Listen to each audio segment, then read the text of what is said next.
Hey, what's going on, guys? And welcome back to another episode here on the channel with me, and as always, I'm your host, Dragon Steve. And today we're gonna be playing some D&D with some friends of mine, the Slayer and RoseDiva, who... Rose? Okay, yeah, you're in control of your characters. Fill in your stats. Green for health, blue for AC.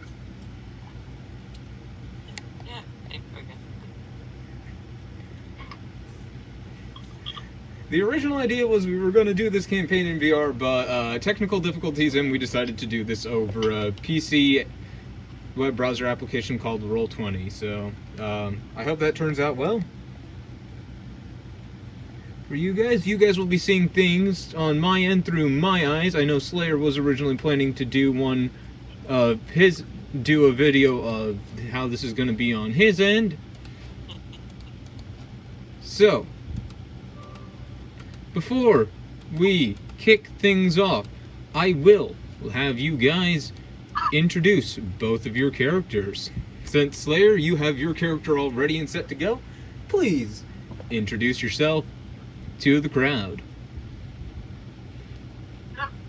Hello everyone, my character's name is Eleise, and she is a little work in progress race and class that I decided to make, and this campaign is going to be a bit of a test run. But she is fairly well developed, and she is a slime. I have a feeling this will make it very interesting for y'all to watch, because none of you are going to really know my true capabilities until I show them. Also, I did forget to mention, this is a custom homebrew campaign by yours truly. There will be some custom races created by me. And Slayer is playing a custom player character race that she created for herself.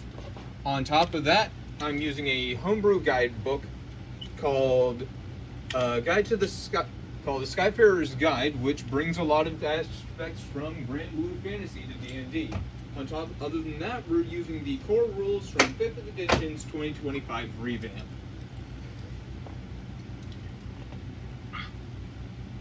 And yep, I will not be recording this session as I don't have everything properly set up. So I'll just be asking Dragon to send me the video when we're done. I will be uploading the video to my channel for context, and I will be recording all future sessions, and I'll be live streaming them as well for those of you who want to watch. Yeah, I'm literally recording this just by having my phone set up on a tripod pointed at my computer screen, because I don't have a way of recording stuff on my computer yet. I need to do something like that. Just download OBS Studio from Steam. It's quick and easy to set up. Also, I think...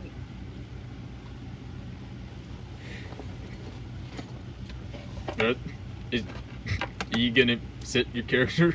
Okay, there we go. Numbers are appearing. Oh, you need... I see what you...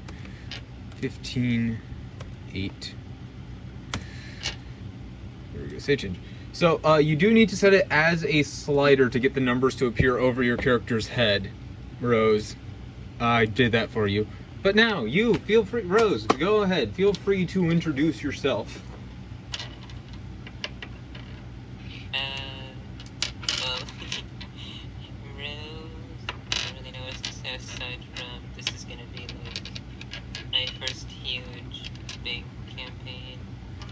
I mean, this isn't a big campaign. It's literally just you and Slayer and the DM. This is a pretty small campaign.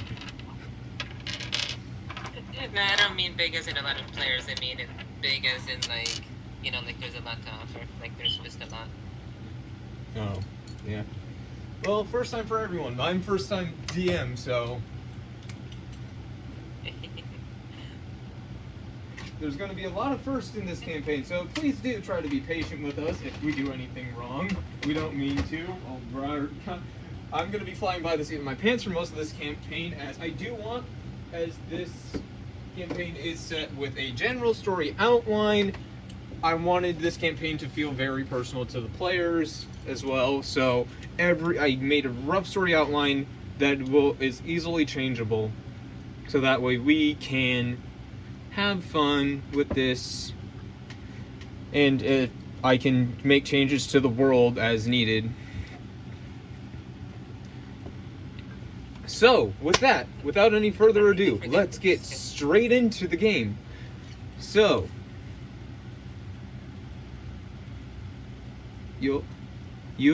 I'm sorry, 1 second, I need to check how you break the freaking... Bro!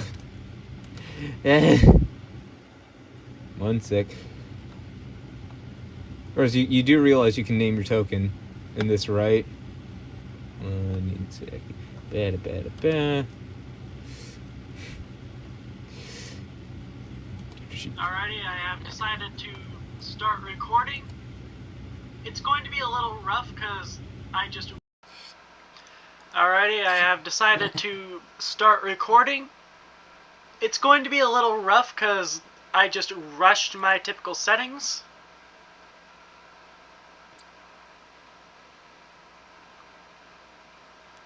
Actually, let's turn the mic audio down a bit.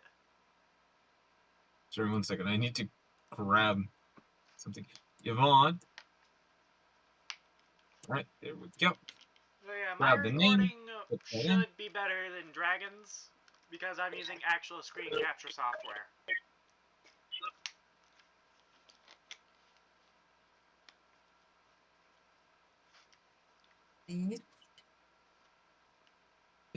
Oh, that's cool. I can make your guys' tokens have nameplates so we can see your names beneath your characters. Alright. Ah. Alright, that's cool. That is very. Alright, so. Oh yeah, and something I will honestly, say, there is AI art, and there might be AI art in the future. I don't want to see anybody getting on their high horse about AI art. I and probably Dragon 2 would like this to be a AI neutral thing.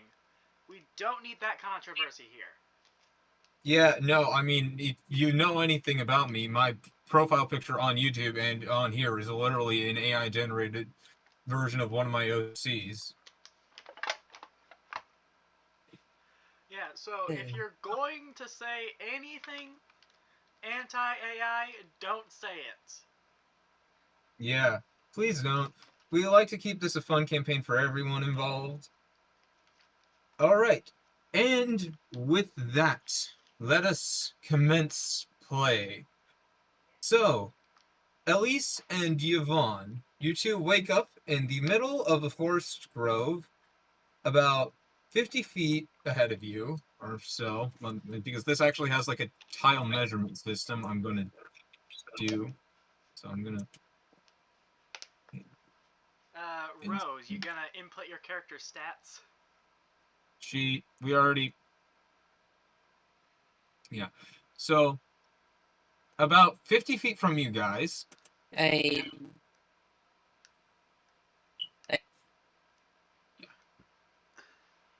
So I'm going to say, actually, since the furthest back row of the galaxy is 35 from you guys, I'm going to call it... 35-ish feet. Yeah, it's 35-ish feet to the back row of the goblin, so I'm going to call it probably a bit closer to 60. About 60 feet from you guys, this won't be showing on screen because I don't have it on the map, is a ruined temple with a crashed airship. The airship, as far as you guys can tell, appears to be mostly intact. Other than that, you can see a group of 4 goblins standing between you and the airship. Although something seems wrong about them. They're not acting the way they normally should, to your guys' knowledge. How you know this, you have no idea, due to your memory loss that you guys had when you got here.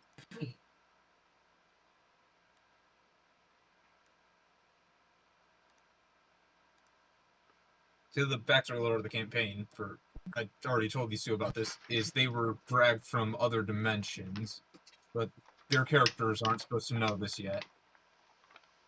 They just woke up without any memories. That is something I forgot about, so there probably won't be any transformations in the first encounter. Yeah. Alright, so, with that, what would you two like to do?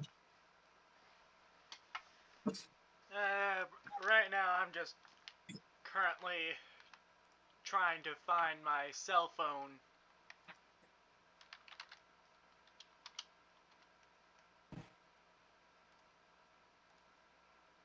Okay, yep. I will not be showing the Find My Device in the video. Who's playing Undertale? That's my ringtone. Yes, I have Megalovania as my ringtone. Don't judge me. I'm not judging you, I'm actually laughing over here. I'm actually happy over here. Also, for people watching on my end, there is something that it can be seen that has not been mentioned yet, but that is for a very particular reason.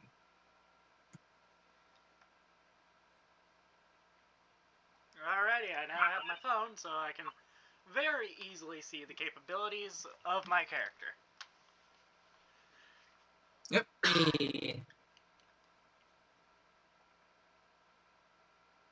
So, right. Yeah, I don't see the stats or nameplate for Rose's character. I don't see that for you. Okay, so unless there's a setting that Dragon Yeah. can change, only he and the person controlling the tokens can see what's been edited about them. Alright, give me control by. There. I think so this is just going to be a hot fix until I figure out a better one, but I just gave you both control of the other person's characters. Do you see each other's stats blocks now? Yep. So that will just, well, that's just gonna be, please don't move the other person's tokens. That's just a hot fix. Can you guys by chance see the stat blocks on the goblins, or am I gonna need to? You're gonna need to do that one too. I'm gonna need to all players that. Yeah. Players. All players.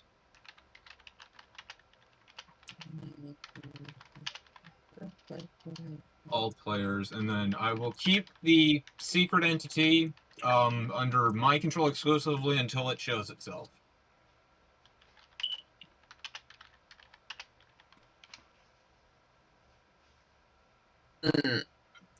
Alright, can I inspect the outside of the ruins? I just Googled it. And, there is a setting you can... There's a permission that you can give the tokens called the C permission, where it shows the stat blocks without giving control of it to other players. Sure. Alright, save settings.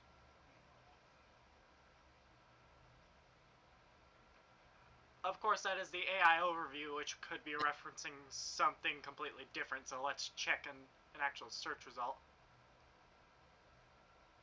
Alright, so can you guys see the stats on all the goblins still? I just pulled all players off of them and put the show. No, I was telling you the stat blocks are disappearing. Alright, so yeah, I'll just hit them all with the all players control for now, because that seems to be the easiest answer to this.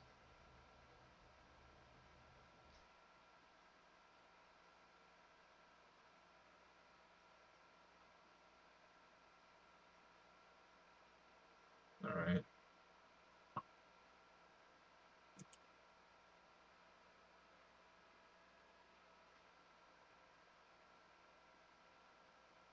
Okay, yeah, there's very advanced stuff that you can do that we probably don't have time for.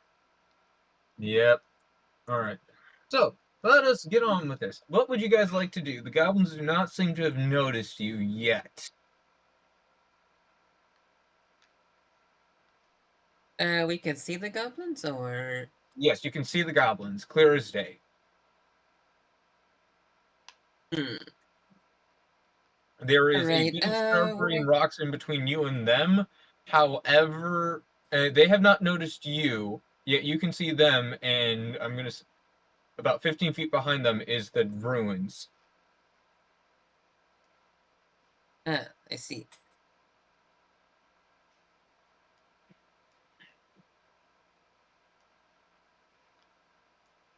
Hmm.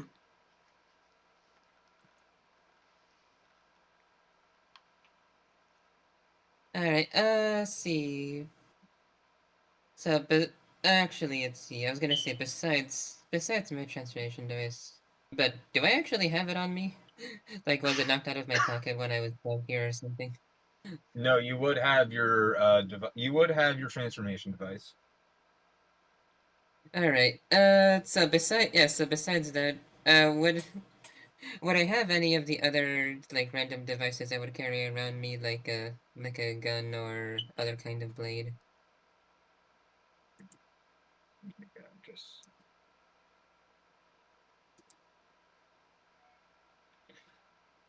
I'm just gonna look at something very quick. But so okay, I'm just pulling up your character sheet. So dark elf druid, or just doing a normal elf flavored as a dark elf. Let's all right, In terms of weaponry, you have, according to what I'm seeing on your character sheet, is your short bow, sickle, a spear, and a staff is what you have on you right now. So it looks like you do not have access to your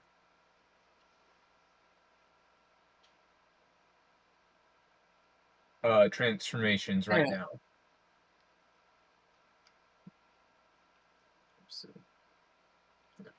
probably better if I have All right. Let's see here. Could open have sworn same. just didn't add it because it wasn't actually a thing, but I Yeah, guess it'll well, come up sooner or we later. we were reflavoring your druidic transformation, like wild shape as your transformation item is what I'm pretty sure is what we were going for. So just give me a second to check on when druids get their hands on wild shape. To double check that. I know druids get it pretty early on. I know that's what I'm double checking because for some reason I can't check her spells. Yeah, no, but no, but what I was talking about was, no, what I was talking about was I think the term is homebrew item for Right. something to, yeah, it was Level homebrew. 2 is when you get your hands on your wild shape. Ah, nice. So you would currently have access to the ability to morph into other creatures. All right. Oh, yeah, However, no, you the can only do transformation that device I was twice mentioning was the, before taking a rest. So no, you can the only homebrew device. yeah, you can Yeah, only change twice.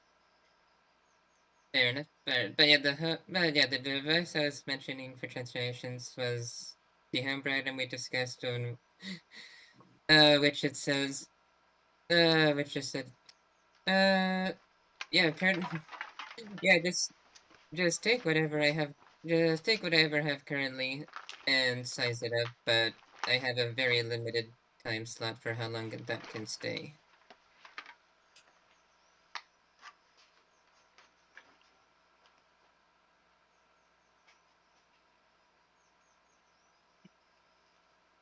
All right. So, what actions would the two of you like to perform?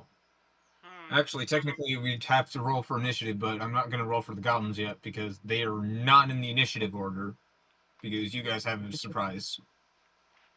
Well, since combat hasn't even started yet, we don't even need to do any of that stuff. Alright, and As yeah, well, initiative since I only wouldn't matters when combat's occurring. and since I wouldn't have access to the giant horns, um, I'm just gonna try and well, since the ruins are like the goblins are in the way of the ruins, I'm honestly just going to back away from this. So you are going to back away. I'm pretty sure you have a 30-foot movement speed. Let me double. I cannot tell on the character sheet. Oh, anyways, yeah. Most characters normally have around 30 feet movement speed, so Yeah, it was 35. your movement speed is 35. So yeah, you can move approximately within 35 feet of your current position. So that Let me see means directly is going to be 1, 2, 3, 4, 5, 6, 7. You can move within a 7-tile circle of yourself at the 35 movement speed.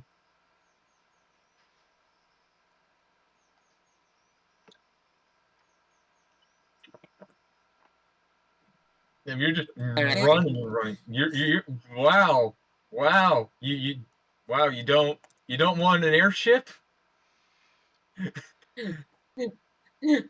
Okay, so I somewhat overshot Behind that. these men. There is a free airship behind these men. This fight is very easy. You guys are meant to win this. Hmm. Okay, well, Yeah, yeah, I it's think I just will use. show off one of my abilities. Sorry to interrupt. Just want to say is that I'm used to Omen, where literally absolutely any encounter whatsoever is basically gonna be like if you were fighting the BBEG. Yeah, no. It is 4 goblins. You guys are a level 3 character. This is an encounter meant for a solo level 1 player. Okay, well, okay, I'll move less far than I guess, just like Yep, I will use 27 of my slime in order to make a slime whip that reaches 35 feet. 35 feet. So, you can hit one of the two. You can hit either of the You can hit any of the 4 goblins with a 35-foot whip right now. They are all within that 35 feet range of you. Yep. And yeah, that took my bonus action to do. So I will smack this goblin. Um, Yep, the if goblin you're that's closest to me. okay, the goblin list goes. All right. So roll for wait. What? How does your whip work again? I need to double check this. It's just a down. standard whip. Like Okay, so every it's weapon standard. I can make with this ability, you just take what you would find a standard version of it Give me a and just second. use that.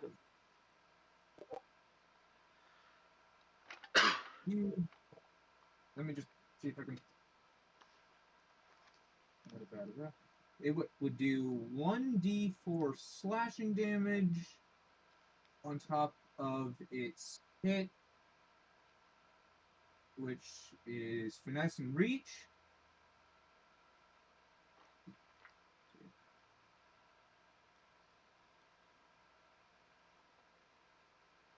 I do not know what the hit DC on a whip is.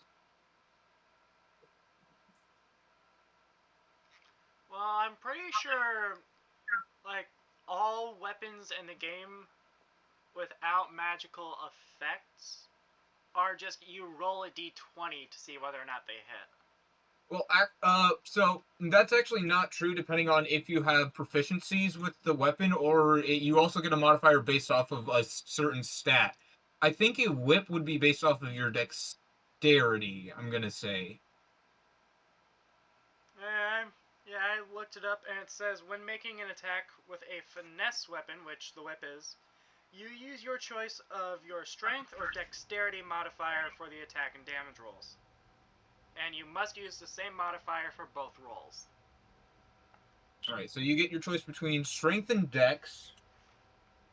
And yep, I'll be using my strength modifier for this. Alright. So that leaves I forget what your strength modifier was. Yeah, my strength Again. modifier is +2.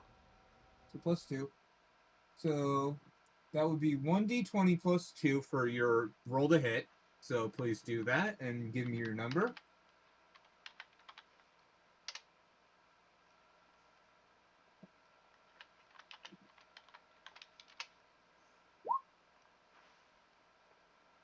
Yep, fortunately, since this is a D&D site, it supports doing it in the site, so that's a 7 plus my modifier is a 9. That will not hit. Goblins have an armor class of 12, so they are protected to anything up to a 12. Yep. Meaning you do have to roll a 12 or higher to successfully land a strike on them. So you just barely miss him. You shoot off to the left a little too much.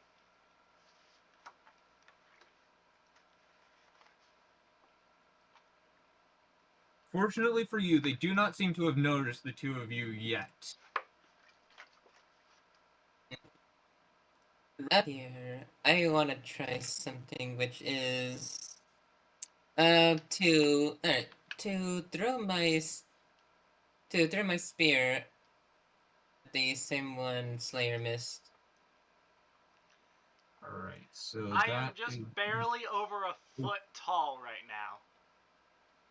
Yeah. Because you... Yeah. So you are going to attempt and throw your spear make a 40-foot spear throw, Rose. Yes. Yeah, Rose, I don't think that's a smart idea. I would suggest move straight forward about 20 feet and then try and take that throw.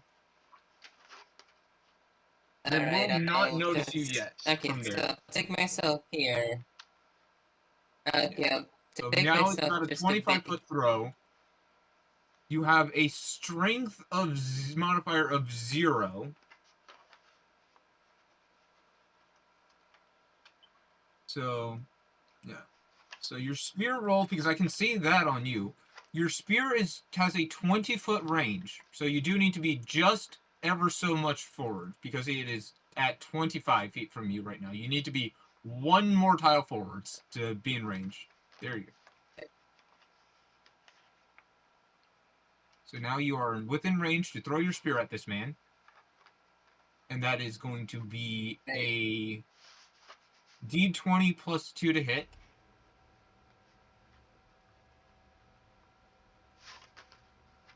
Alright. Yep, you just type in chat /R1d20 to roll a d20 with a space between. Yep. Yeah, because I put the over on in our group D&D thing. Yeah. Nat as well. 1. Oof. Dragon, All if you right. just open up the site's chat, you can see our rolls. Yep. I'm also just now remembering that I actually forgot to redo my stats, because at first this was just gonna be like a speedy dark elf. And well, I forgot. Wait, which button has the chat window? You see the 3 lines in the top right corner? Yeah, I click on those, copy link, report, Yep, I destination, exit definitely game. forgot. Yeah, if you just... Or the one on the left.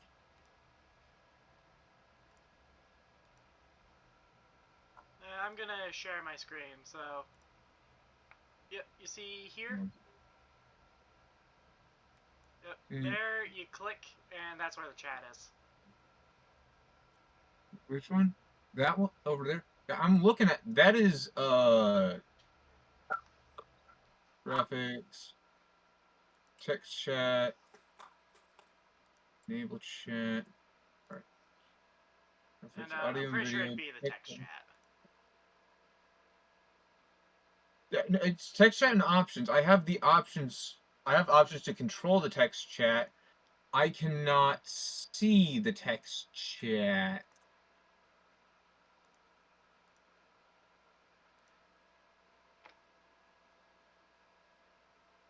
Oh, here we go. I found it. Okay. There we go. I found it. So I have to double click the chat thing because as the DM, I have a bunch of secondary options on top of it. I see.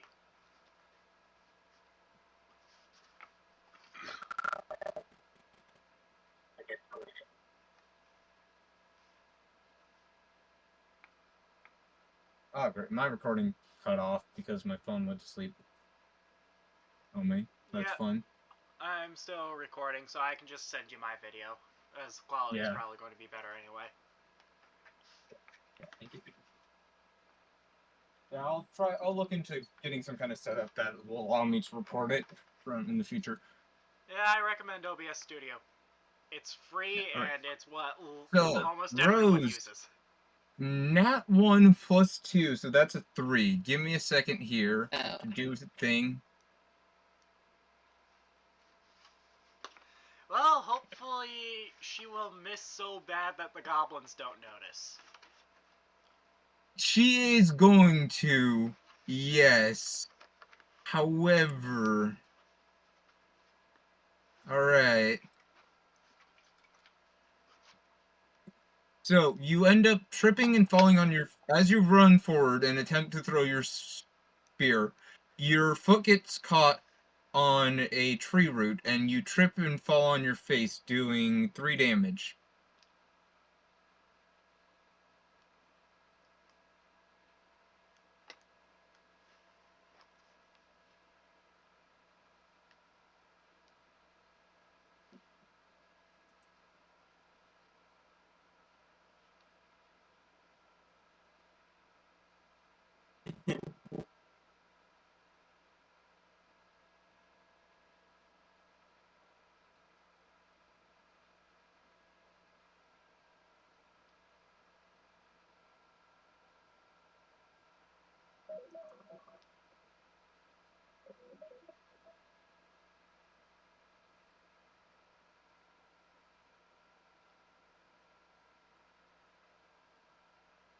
Yep. Rose, you.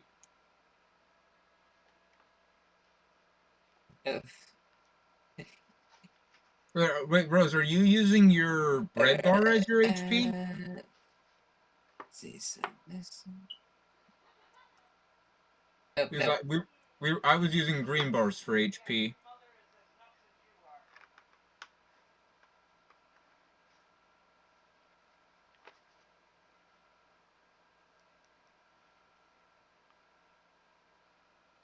Yeah, Rose green bars for HP.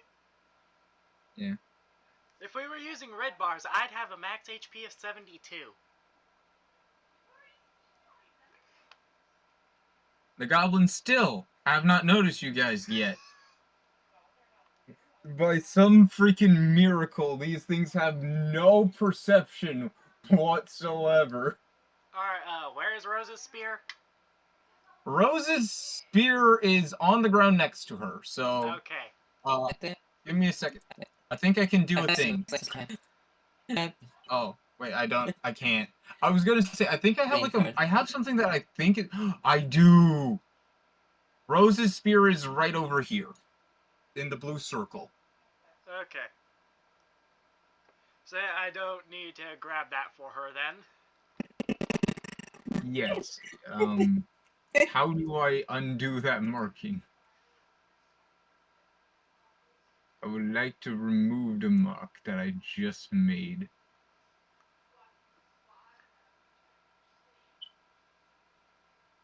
Ooh, I have a jukebox in my end. That's fun. You probably shouldn't use it for copyright reasons. Yeah, I'm not going to. Yeah, All right, there we go. I figured out how to get rid of the circle I used to show where Rose's spear was.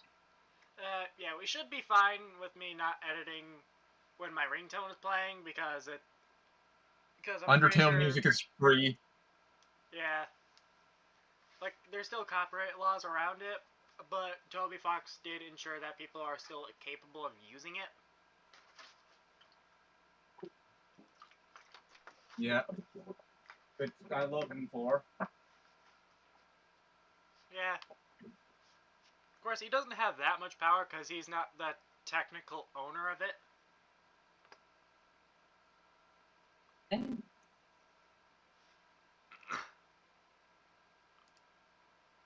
But yeah, I'll attempt to smack this goblin again. You're going to attempt to punch the goblin a second time. Yep. Roll for it, my boy. Alright, yeah, that hits. That is going to hit. And whips do to what I saw earlier. 1d6 plus. Just double checking that I'm reading this right. We'll They do do 1d. 1d4 Okay, so slash 1d4 damage. plus your strength modifier is what you said, right? You were choosing for using on your whip? Yep. So that is 4 damage dealt to the goblin.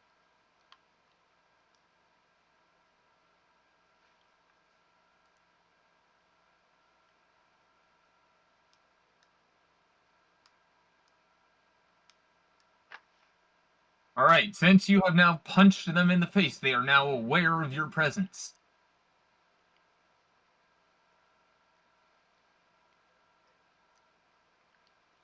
They are acting riled up. They have not noticed where you guys are exactly yet, but they do know that you are here, that something is here attacking them. I mean, they're not gonna easily notice me considering I'm 1 foot and 1.5 inches tall right now. On top of the fact that you are literally 30 feet away from the closest one. Yeah. Yeah, they're not gonna notice me easily.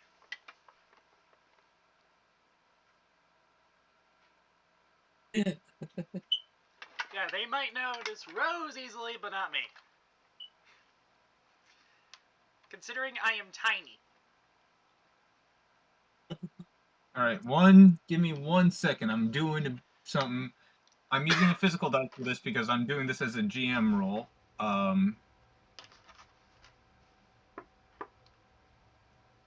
Alright. Slayer, I would like for you to make an Arcana check. Okay, so I roll a d20, then add my intelligence modifier, right? Yes. Alright, that is a 10, and my intelligence modifier is +1, so that's an 11.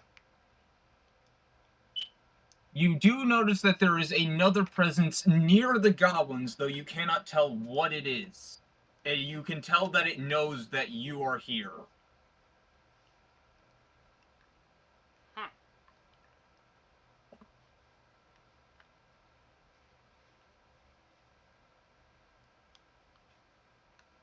It'd be really fun.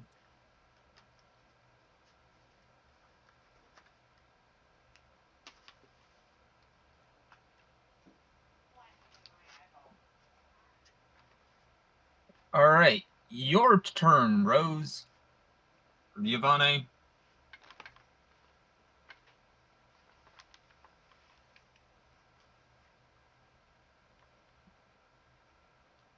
Alright, I'll take my spear back. And, would you say that I would be able to, since I don't have any arrows currently, be able to use my sickle as an arrow? Okay, so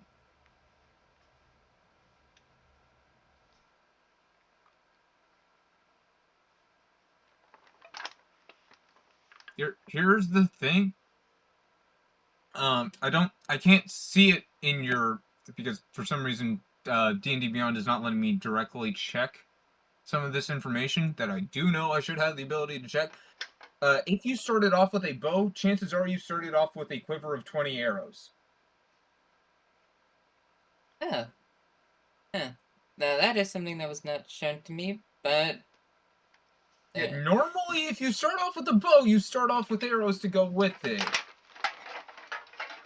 No, the reason I said since I don't have any arrows is because I wasn't shown to have that.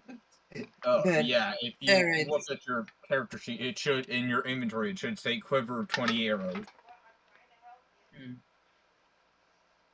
Alright, alright, so In I'm arrows, going... you have 20 of them. Alright. So yeah, instead of the weird sickle plan, then I am going to... let's see, let off a pair at the two in front of us. A pair of arrows. So you are going to attempt to use your action and bonus action to fire arrows. Okay. Yeah. So that will Alright. be we'll do the full first arrow. So that is going to be 1d20 plus 5. Yeah, okay, that is going to hit. Oh, nice. That is definitely going to hit. That is an 18. These things only have an AC of 12.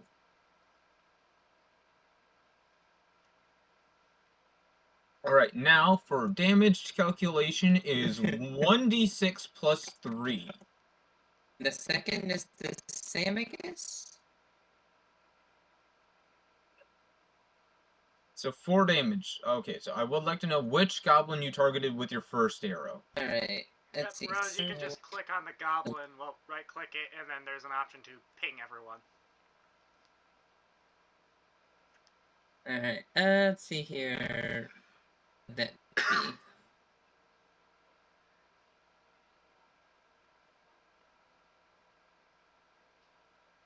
I'm not entirely sure where that is. There you go. Yeah. Yeah, Okay. that I still was on the pen, left. so you're targeting this one with that. So 4 damage. This goblin is officially dead. Dead. Alright, now for your second one is going to be a repeat of that first action. So 1d20 plus 5. That is not going to hit. You fumble, drop 3 arrows on the ground, 1 tile in front of you.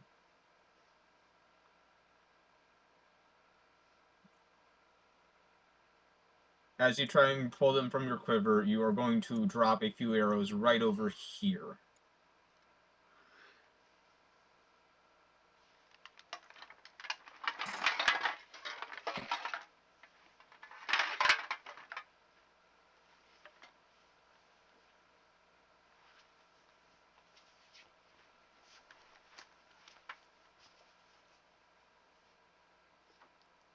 I'm going to have you do the same thing that I just had Slayer do. So, Yvonne, you are going to have to take an Arcana check now.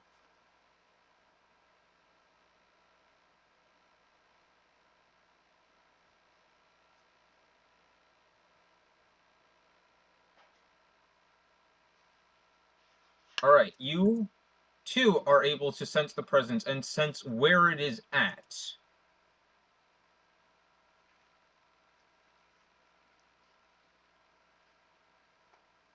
I'm trying to do it. That works. That's close enough, I guess. Okay, that is... So that blue blob that I just drew, you are able to sense that there is something there. Okay. You cannot tell what it is exactly, but you know that there is a creature there, and you know that it knows where you're at as well.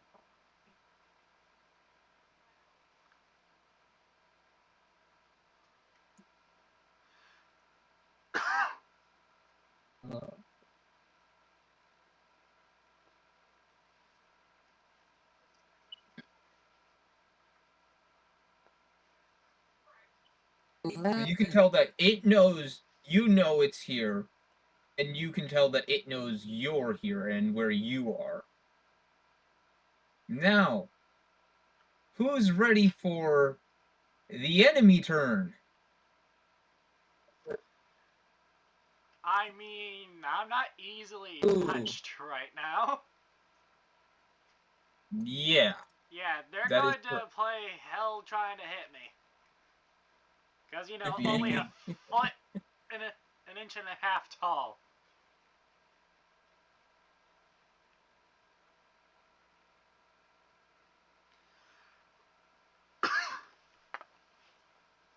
So the first goblin is going to charge Rose.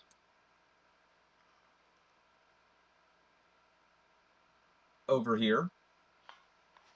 And it is going to attempt and make a dagger strike on her.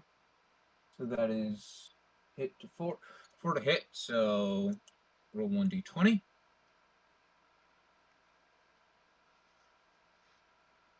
D20, that is 12 plus 4. What is Rose's armor? Rose has a 16. So this will literally just hit you, Rose. And in terms of damage, it is 1d4 plus 2. 1d4. 3 plus 2 is going to be 5, but because it is just nicking you, I'm going to cut that in half, so this will do 3 damage to you.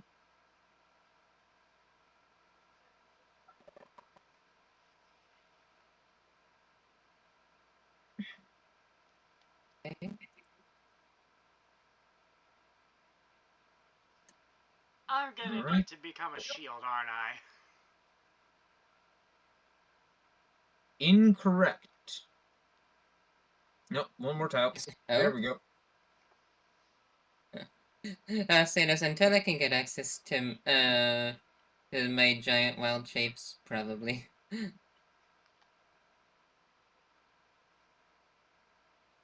1d20. Okay, so that is going to hit you very well here, Rose. And 1d4. 4.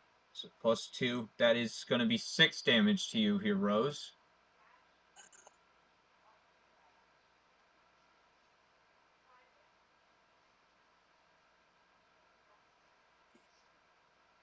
Alright. I need to select. You're moving all the way down here, as well as you.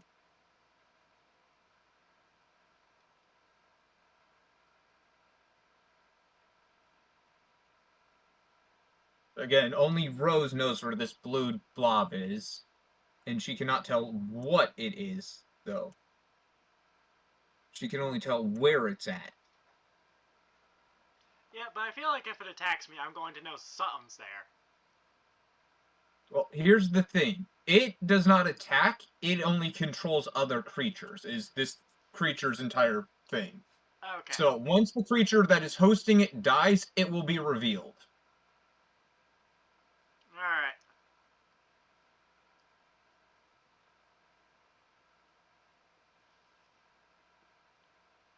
And we're going to do the same thing again. So, here we go. Roll 1d20. That is 8 plus 4. You have an armor class of 4. So this will hit. Yep. It will hit. And It will hit. what's this thing's damage type? This thing's damage type is piercing damage. I resist that. Wait, yeah. How much wait, is it a wait, okay. If I remember right, resistance is just any damage types of the resistance you resist is just cut in half. Okay. See. So you're gonna take half of 4, so you're gonna take 2. 2 damage.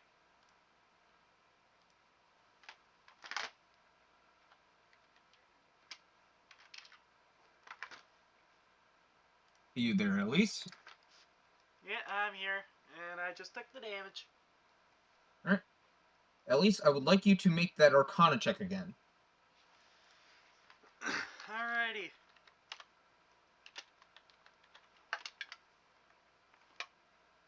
That is a 2. Yeah. You cannot sense anything about the goblin, and you have completely lost trace of whatever it was that was near them that you sensed originally.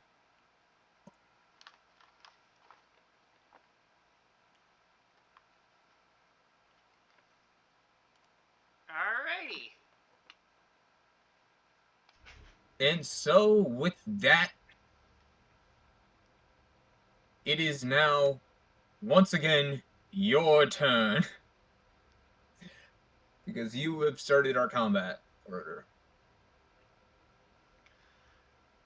Alrighty.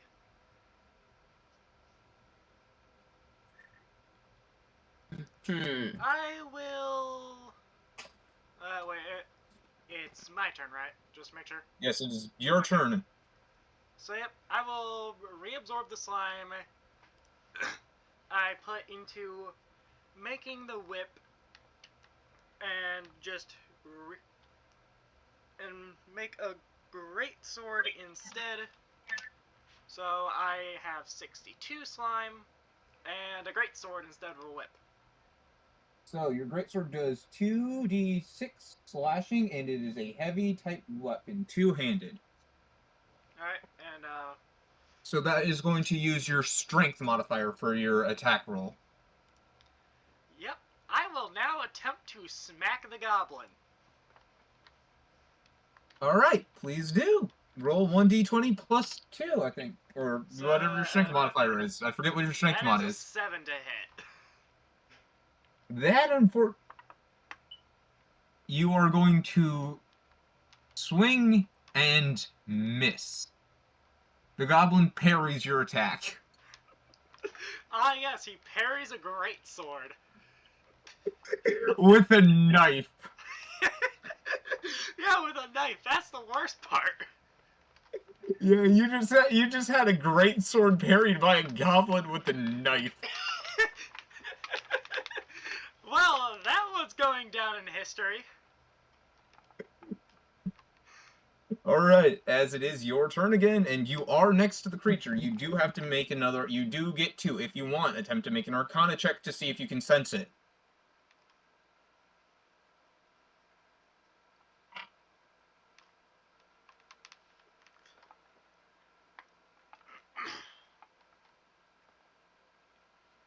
Rose, it's your turn.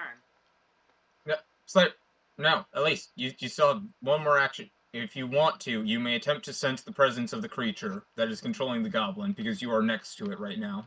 Sure. 13. Alright, And you are able to feel its presence and can tell it is right here and that it is in some way controlling this goblin.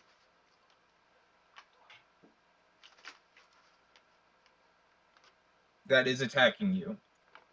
Alrighty. So now you can both see the blue spot on the map. You still cannot see what it is, though, because it is technically in a different plane until its host body is killed. Oh, there is actually something I completely forgot about doing. One of my racial abilities is a passive that happens at the start of my turn. You mind if I just do that now? Yeah. I'm gonna Alrighty. actually... So first, I need to roll to see, okay, yep, it happens. And that is a 14, so that's only 1d4. So I heal 1 HP. Congratulations! Actually, I'm just gonna go and start pulling up. I'm just gonna go and pull up both of your guys' character sheets, so I don't need to constantly ask you guys,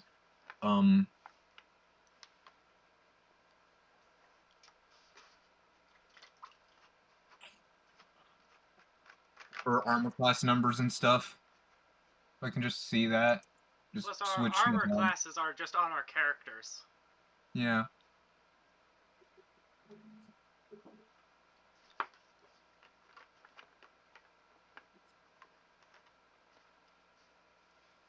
You have a walk speed of 15.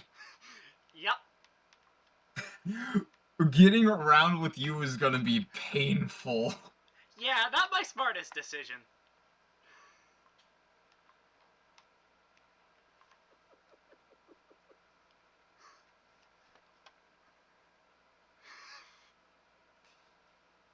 Alright, now we go over to Yvonne. For your turn, Rose. What action would you like to take? You have a total of 20 minus 4 is 16 arrows. You have a sickle. You have a spear. And you have a staff.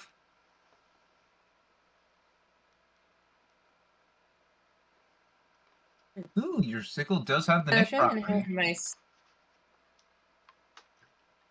Let's see, my what has the nick property and what is it? So your sickle has the nick property, which the nick property is a fun thing that I took advantage of in the game we were playing earlier. That allowed me to take 2 attack actions with weapons by alternating hands that had the same nick property, as long as both weapons have the nick property.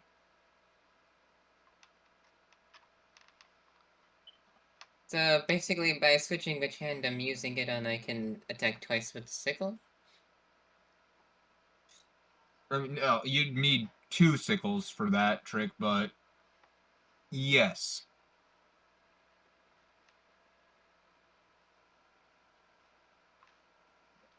No, that's.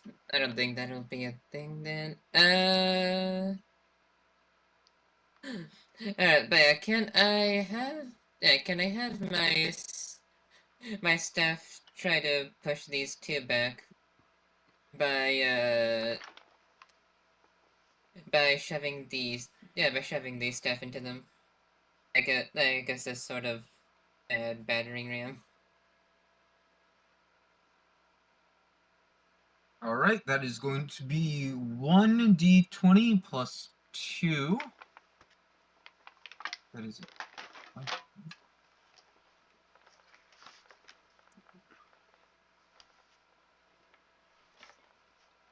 17. You are successful. I'm going to shove them both back at an angle. And for damage on your staff is 1d6 bludgeoning.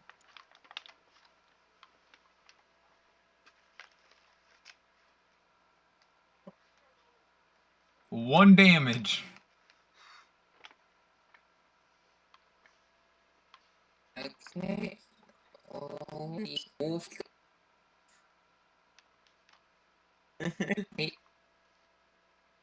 No, you do. Oh, that no. Oh, I typed in the wrong number there. Alright, you do still have your bonus action for the turn. What would you like to do with it? Hmm.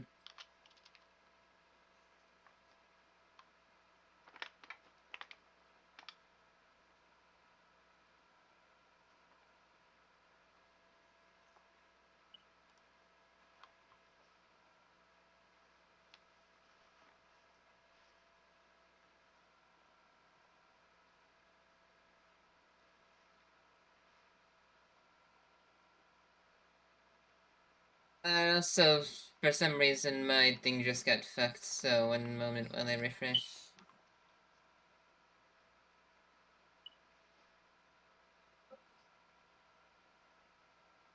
No, good.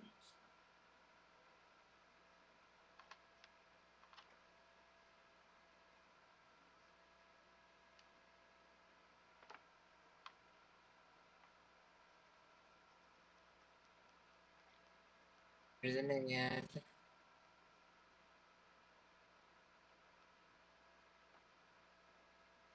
Alright. Well, let's see. I'm going to try. I'm gonna try and use my spear at this one. Alright, so roll your spear. That is a +2. So roll 1d20 plus 2.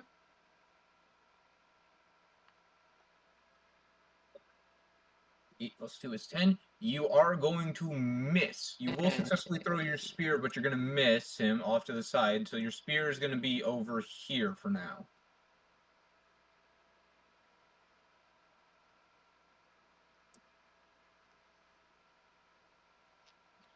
Alright, and with that being the end of your turn, you do, because you are actively aware of it, you have to make another Arcana check to see if you're still able to sense it over the next until your next turn.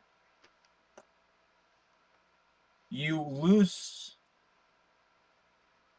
its trace. You can tell where it was and that it hasn't moved yet. However, if it does move for any reason over this next turn, you will not be able to tell where it moves to.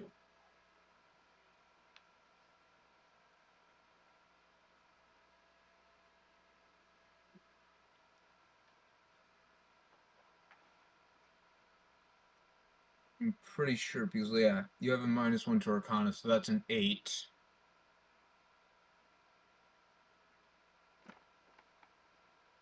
And with that, it is the Goblin's 10.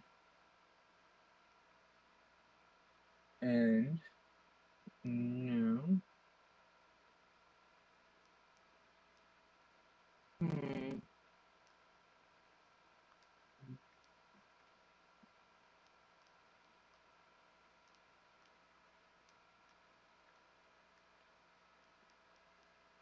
Alright, looking at what goblins do, these two up here are going to take the Nimble Escape bonus action, realizing that they are not getting anywhere in this fight, and they are both going to use the Nimble Escape allows them to take the Disengage action, which basically just says these two run off into nowhere.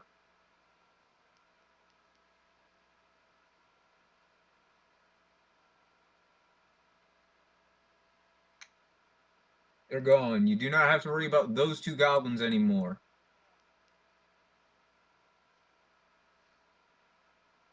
However, this one over here fighting Eleise is currently under the control of the creature.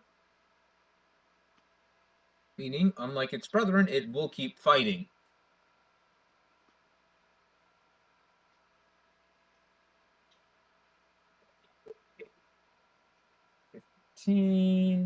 Yep, that's going to hit, but it is, once again, slashing damage. So you will be taking half of 3. Does resistance round up or down? Let me double check that. Yeah. I mean, either way, it's not a lot of damage. Yeah, I'm a physical tank. So, round down. Alright, You so round the damage down, so you're taking 1 point in damage. Yeah, I resist all 3 of the physical damage types. Yeah, you want to hurt me, you gotta use magic.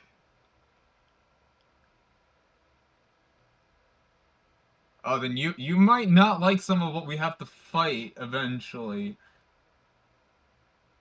Some of what you're gonna end up fighting is gonna be like pathetic trying to fight you. Some of it is gonna be an absolute nightmare trying to fight you, because there are a couple of boss enemies later in the campaign who are pure magic. In terms of their combat abilities. I mean, all that really happens with magic is just, I don't resist the magic, that's about it. Yeah. Oh, and with that, it is now, because you were attacked by the creature under the control of the... You were attacked by something under the control of one of the creatures, you have to make the Arcana check to see if you lose sight of it.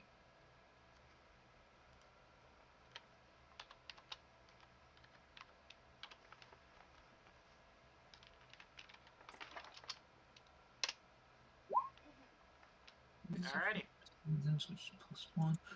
+1. So you can actually put in your modifiers in your roll things. That's nice to know. Yep. All right. So, and with that, that is a 16. You do not lose sight of it. In fact, I mean, you have already pinpointed its location, so you keep that pinpoint on its location. Yep. That. Alrighty, so I'm assuming it's my turn? The creature is actually going to be taking action here, and it is going to be moving.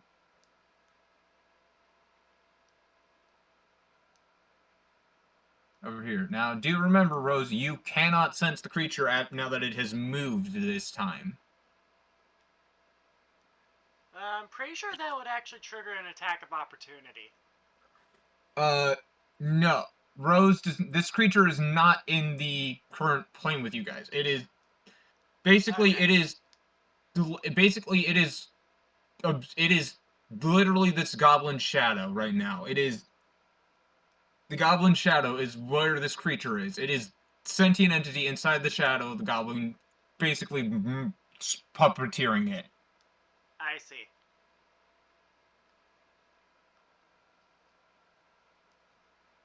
So it is not in the physical plane with you guys anymore. Alright, so the only way to bring it to the physical plane with you guys is to kill its host. Alrighty then.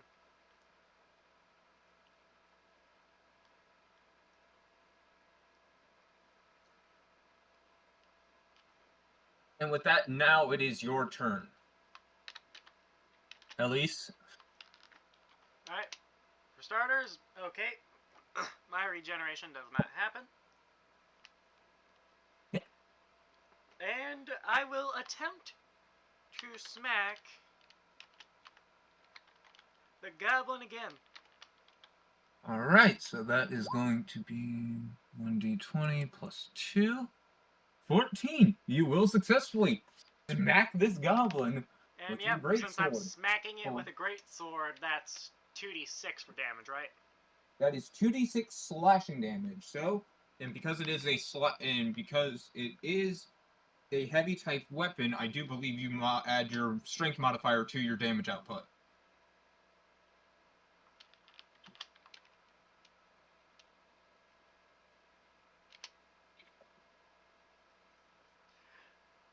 Maximum damage. This guy is dead. Alrighty. So, say goodbye to the goblin and say hello to you. Neither of you guys know what this creature is actually.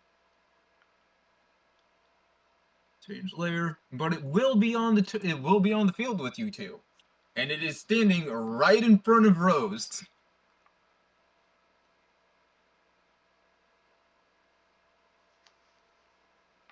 Your reaction to a creature to this crystalline creature. I can send you guys a better pic in the Discord server.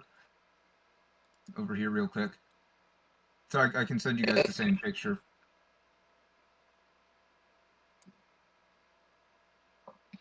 So this thing just appears out of just as the goblin falls over dead, this thing just melts out of it as a black fog and then forms directly in front of you. How do you react to that? Yeah, I still have my bonus action and my movement. Right, well, I'm going to panic and swing the staff at it like it's a baseball bat. All right, roll with disadvantage.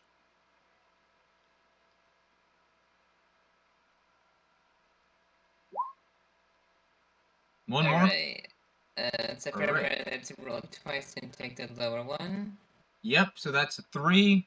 So you will completely miss this thing and bonk yourself in the head. You take no damage from it, but you have just bonked yourself in the head. So basically, as you swing through it, the crystals that make up its body separate around your staff and then reform into its normal shape.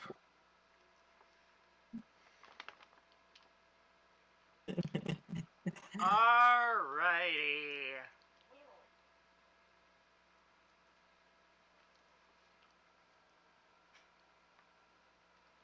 This thing has an AC of 10 and an HP of 1. It is not that hard to kill. As long as you stay calm.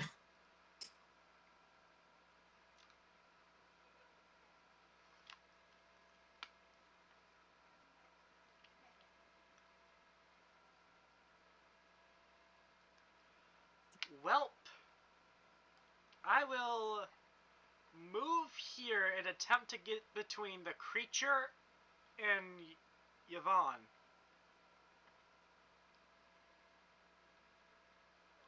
Alright.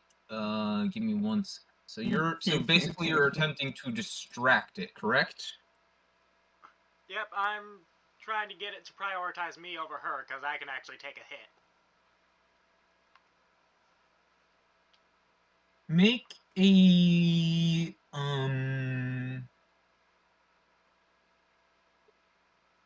make a performance check for me. Performance is what modifier? Charisma.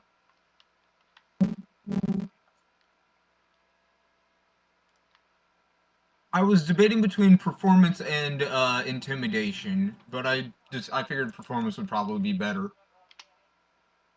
Alrighty, 17. 17. You do successfully draw this thing's attention towards you. However, that is far from a good thing for you.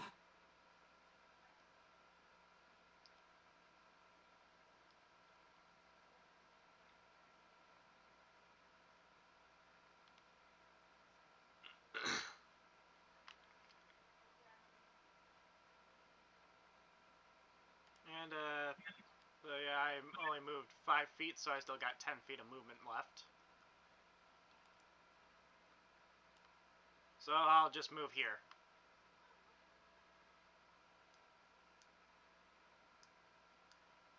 And, yeah, that'll be turn.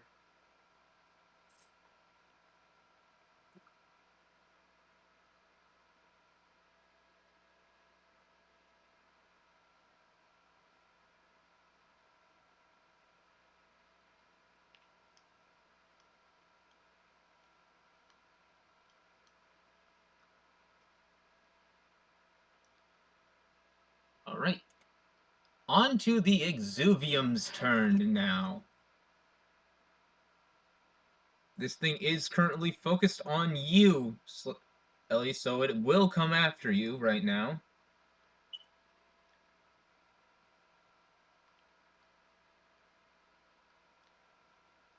And because it is moving towards you, you do get the chance, because you did not use your bonus action, you can make an opportunity attack if you want.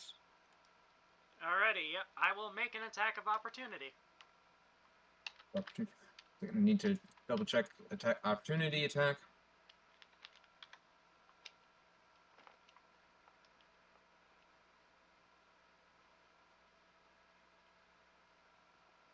Attack 5e. One melee attack against a provoking creature. Attack occurs right before.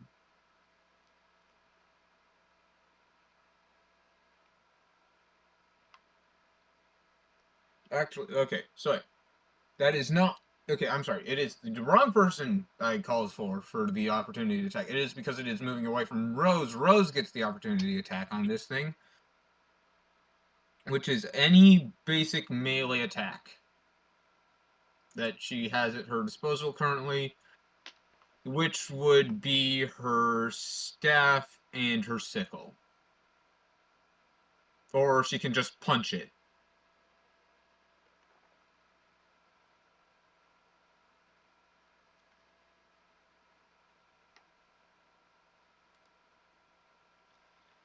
And, yeah, while that's happening, I will be right back. Rose?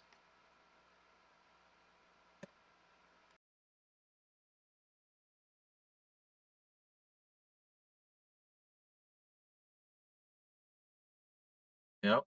Rose, you there? Rose.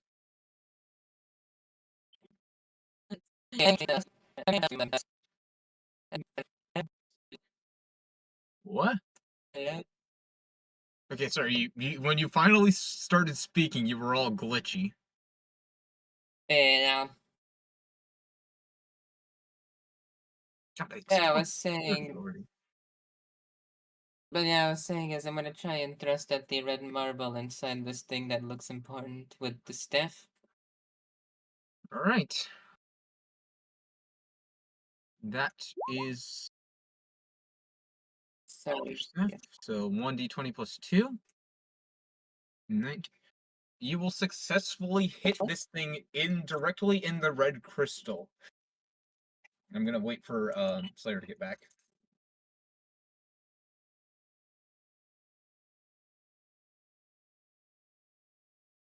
Yeah, you.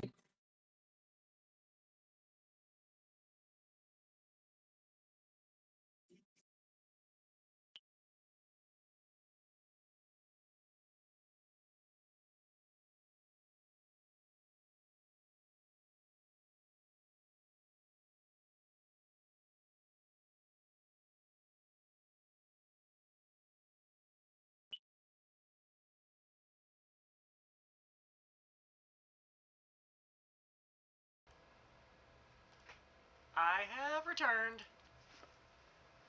Well, congrats. Rose has successfully killed the creature by impaling it in the crystal core, in the red crystal that forms its core. Alrighty.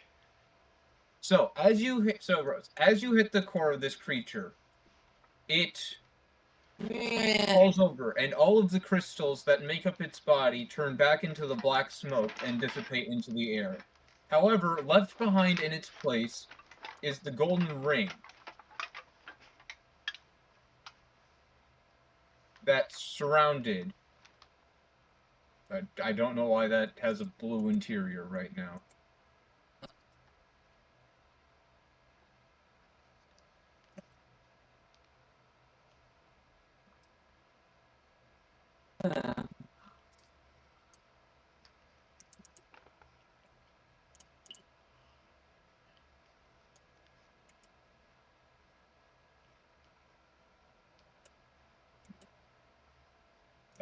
Can't draw a circle for some reason. But you guys get the point. The golden ring that made it, that was rotating around where its center of mass was, is now sitting in the ground right in front of you guys. I would like each of you to make a DC 15 Arcana check on the ring if you want to. Yep, I'll make the check. Oh, 15. 15 exact. So, Yvonne, would you also like to make the check on the ring?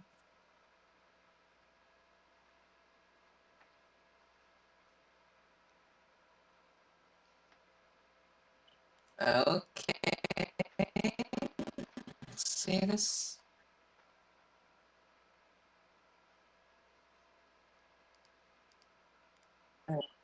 Okay. Yes, okay.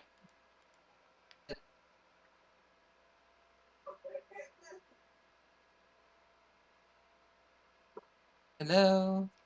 I can hear you. Would you like to make the Arcana check on the golden ring that was left behind by the creature? Yeah, I was saying. Yeah. So I'm guessing I do a D20 and try to make a 15 or higher. Yes, it is an Arcana, so you do get a -1 to that, though.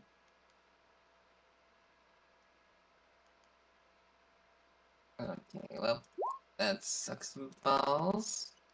All right.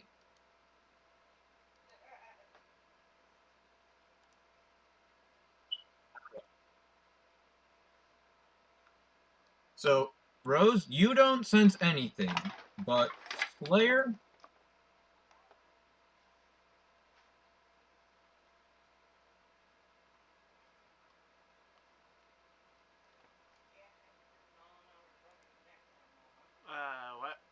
you saying, Dragon? Give me a second to type this out real quick.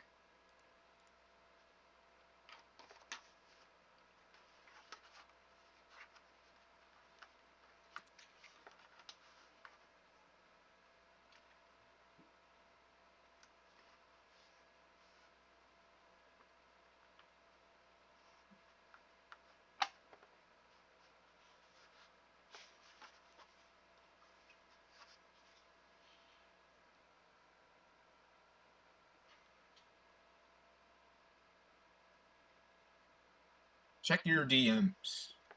It is up to you what you wish to do with that knowledge.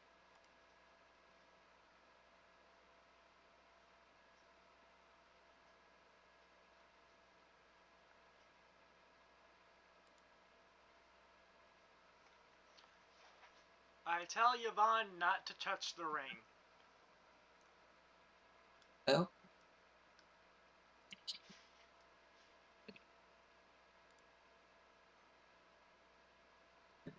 Alright, good choice. that would just make me want to do it more, so I'm going to ask why.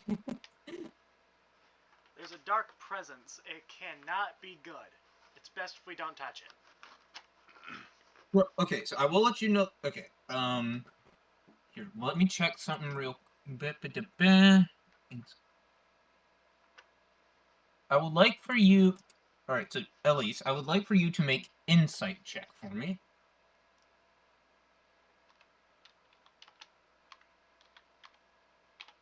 Insight also adds the wisdom modifier, right? I believe insight is wisdom. I can double check that real quick. Insight is your wisdom, correct? 18. 18. So, okay, you can tell that the ring is safe to be touched as long as it is not worn.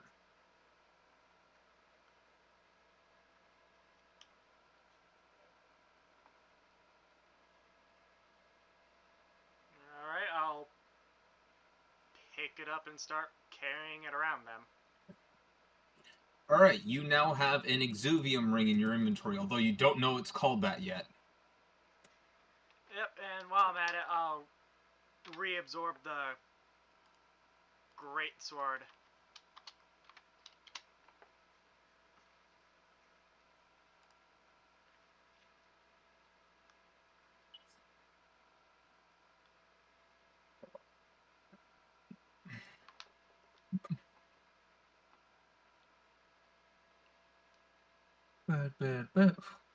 Okay, there they are.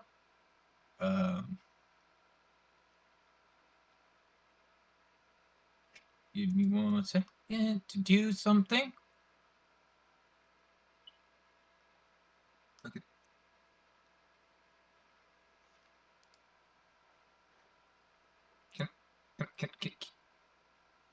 Can I spawn this token in, please?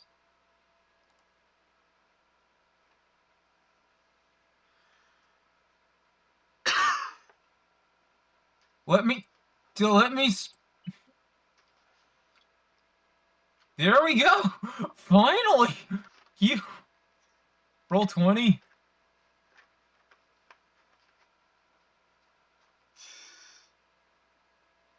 God, freaking. Just make them normal.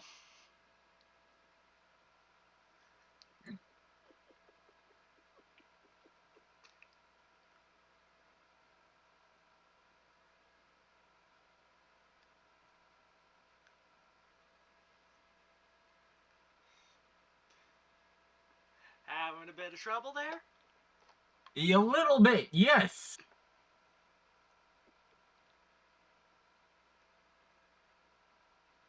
You don't see this person yet.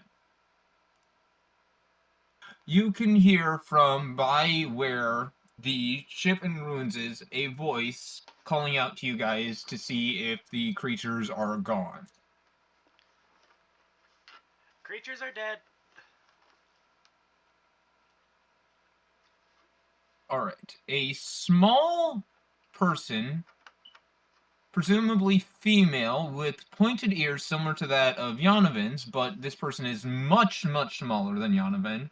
They are at most 3'6". Comes out from the ruins to greet you guys, and calls herself by the name of Sierra, and says that she is a Harvin who owns a item shop on this island.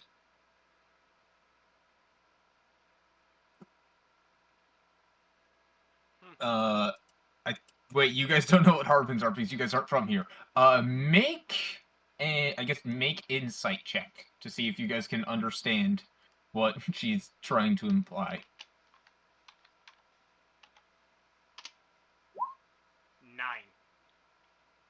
9.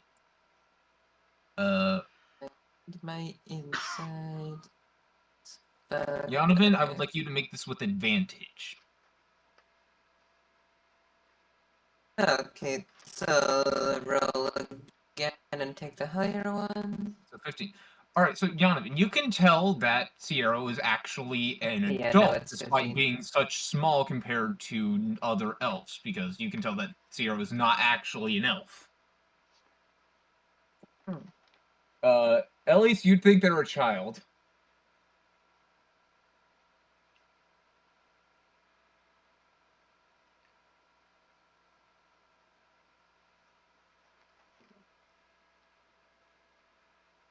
I would like to know your reaction to thinking that this person who just claimed they own an item shop on this island is a child.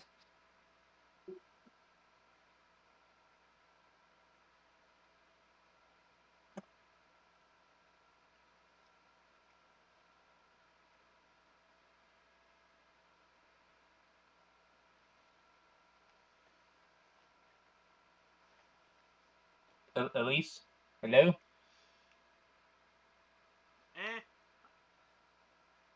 A child can own an item shop. you just hit it with the acceptance, okay? Yep.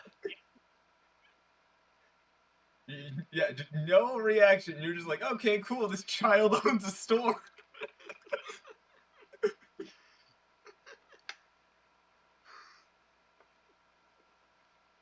As long as you know what you're doing, anybody can own a store.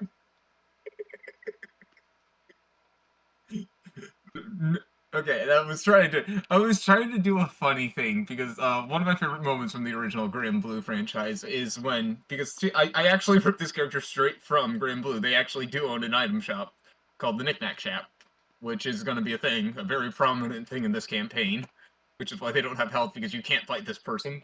They are a very story relevant NPC for the time being. And yeah, so the Knickknack Shop is going to be a bit of a thing for you guys. It is the only item shop in this entire universe, and no matter where you go, there will always be a Zero and a Knickknack Shop. Ah, so Nurse Joy from Pokemon. More or less, but instead of being cousins or clones, it is the same Sierra.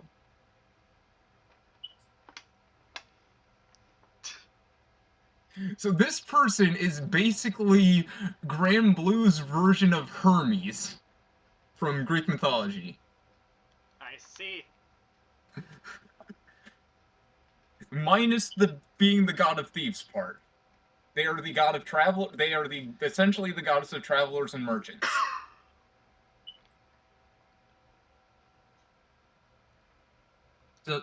So Sierra is going to mention that she notes that she can tell the two of you are not from around this area, and is going to ask if you two have an airship. No airship. I usually just fly everywhere.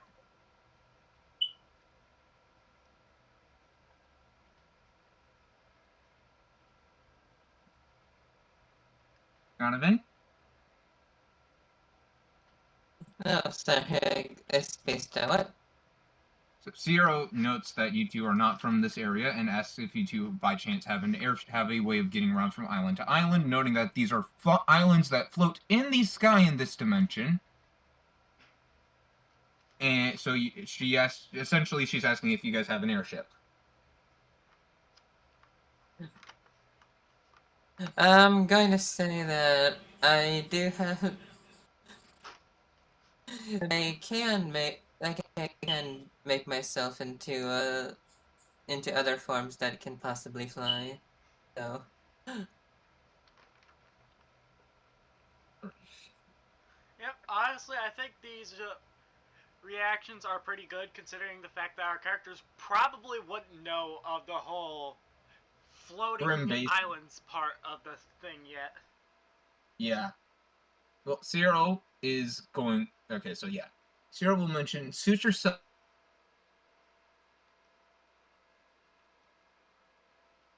No, it's a long flight between islands, and there's nowhere to stop and rest in between them.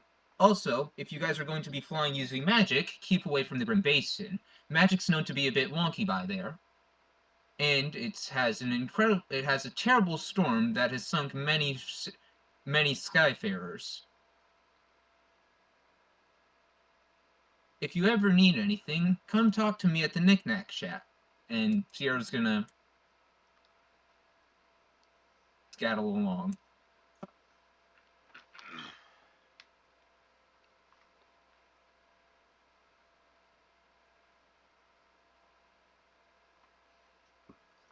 I think it's safe to say that my passive region has fully regenerated my health by this point.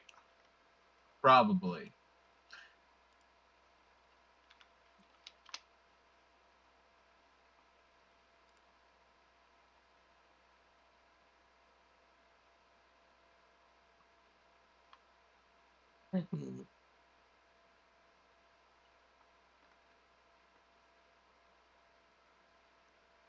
I will move here and just say, hey, you want to check out those ruins?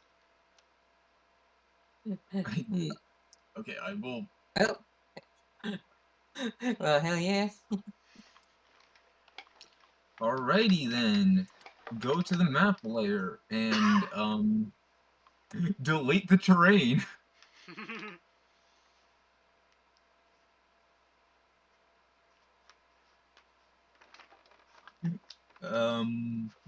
Do I have something that could make a good ruin? Yeah, I'll do this.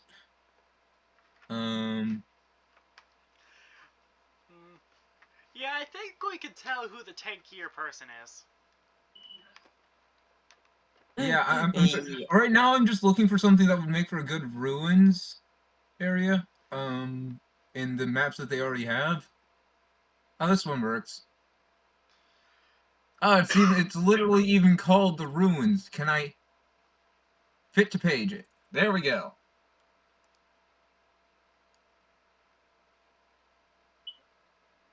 I think it's safe to say that we would start off on one of the edges. Yes, I'm working on that. I'm sorry.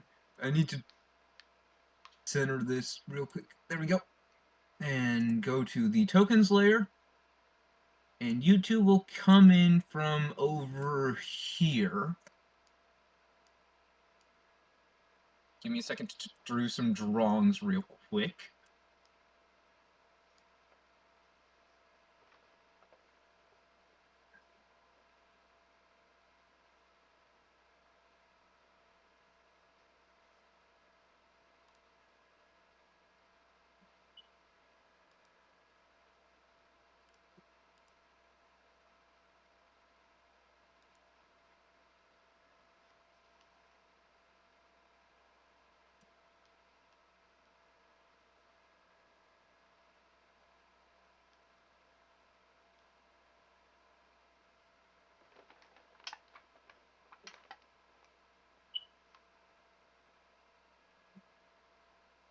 Okay, okay, that you get what I'm going for over here. This is where the ship has crashed into the ruins. Yep.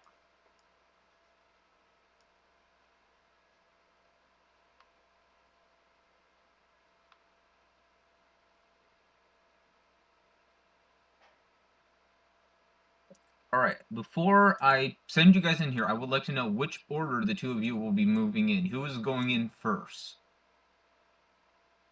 I will be Definitely going think in that would be. first. All right. I'm not gonna have anything jump you guys other than maybe another Exuvio. Well, you're in here. If you guys go to the wrong area.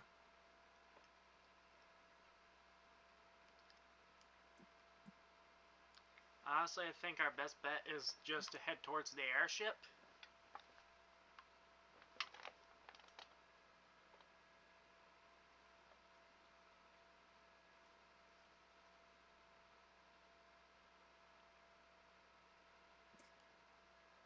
So I will move here.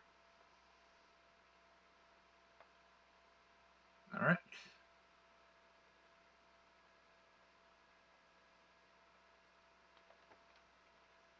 Rose.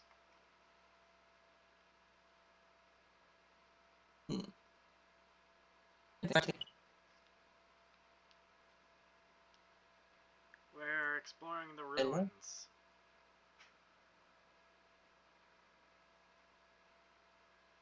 All right, there we go. I have everything set up for your ruin explorations. And I was.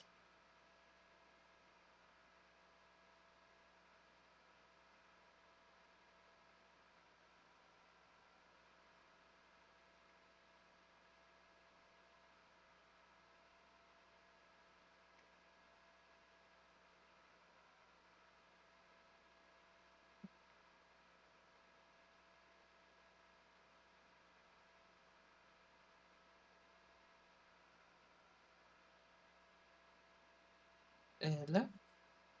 I'm so you guys are just gonna move into the entrance. All right. Yep. Nothing yet.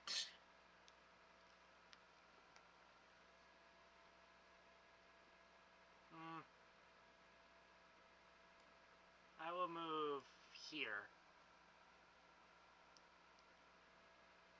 One thing I need to draw up really quickly. Down here, just a little tiny. Oh, I did that in GM tile once. And all right, there we go. And I need to change that to tokens tile.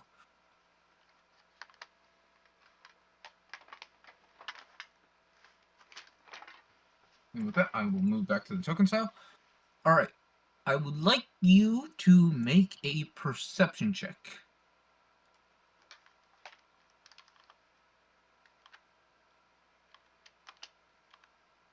Alrighty, and perception is what modifier?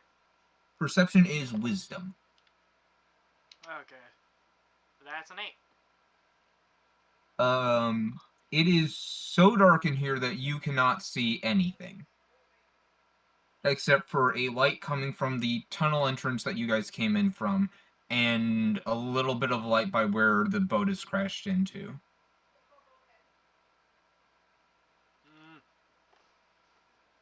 I don't think you have dark vision. Yeah, I don't have dark vision. I know, I'm pretty sure Rose being an elf does, though. Yep.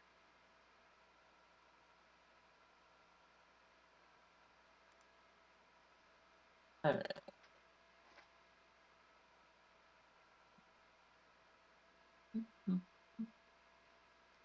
Alright, well, thinking that she can take care of herself, I'm going to head a bit Yeah, so further you can on see down.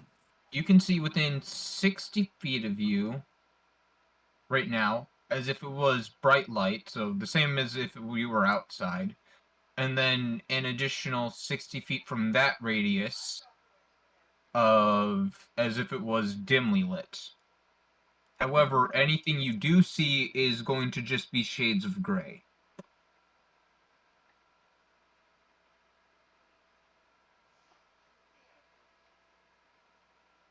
Alright. I would like you to make the same But perception yeah, I'll check. be moving over here just to keep the exploration going. I'd like you to make a perception check, Insight. please. Yes. And I have nothing to add on to that, so... Hey, let's go! 18. Alright, so you are capable of noticing two things.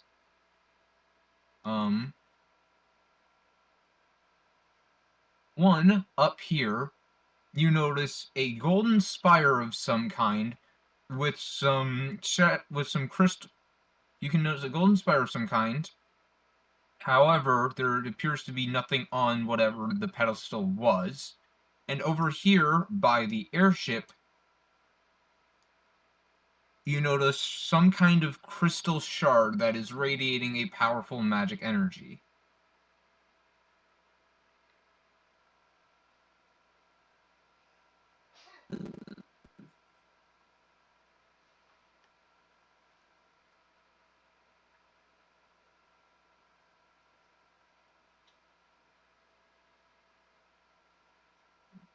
Alright. I'm going to...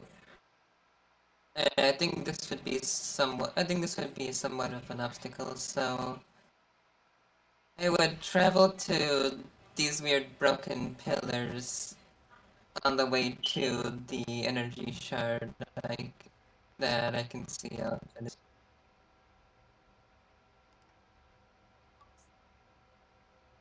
Alright, with that, it will be Ellie's turn. I'll move here. Alright.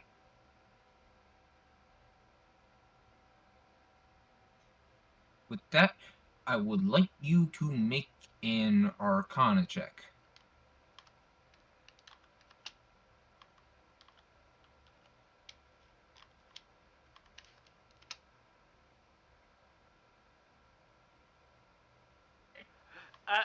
Wrong dice. Yeah, that's a D0, sir.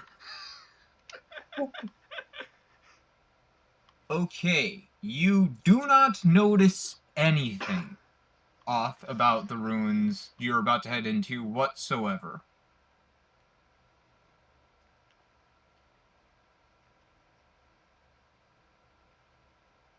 And with that, it's back to Yvonne.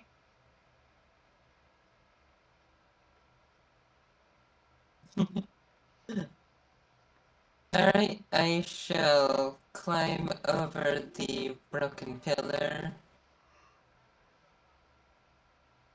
And, let's see. Right, and go back to looking at the energy magic gem thing.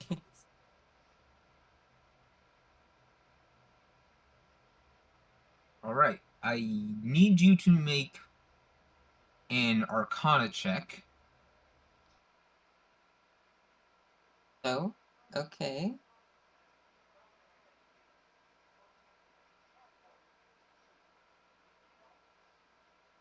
Let's see, do I have anything to add to Arcana? No, I do not. No, you So yeah, don't. You do, however, succeed. Oh, in? And, surprise, if I can scroll down enough to see the button.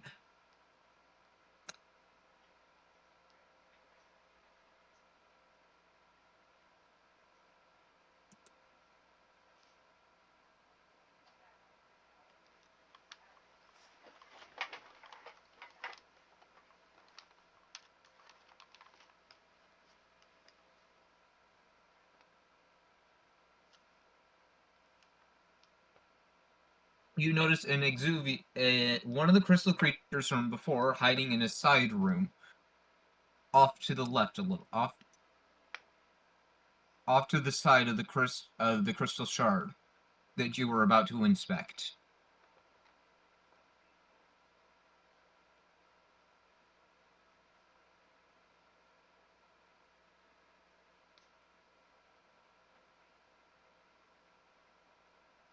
Hmm.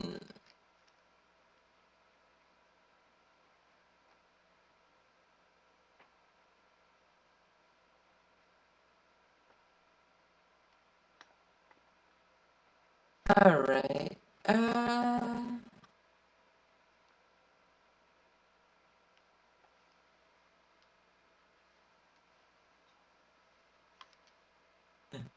Alright, so I shall try approaching it and trying to appear non-threatening. It immediately tries to attack you. Yeah, that figures. I would like you to make a DC 15 Wisdom saving throw. You succeed. So, the creature tries to latch on to you, but fails.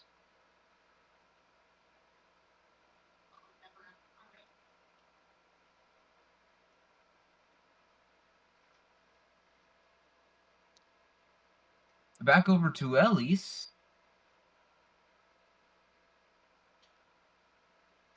For a minute. What you hear the sounds of Rose struggling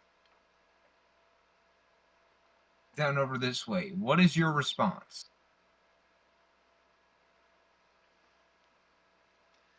I will use the dash action.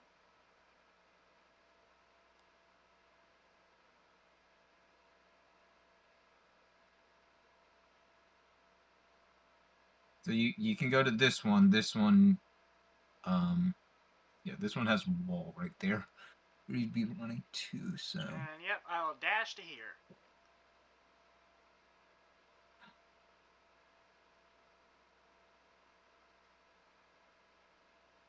All right, I need you to make an Arcana check.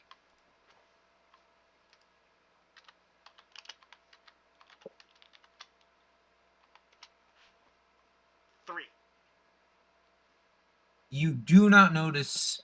You cannot tell what it is that Rose is fighting against.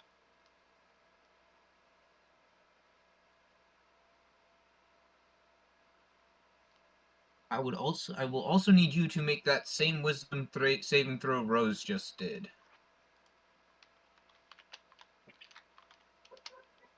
13. 13. Let me check your Wisdom modifier. Which is 0. 0.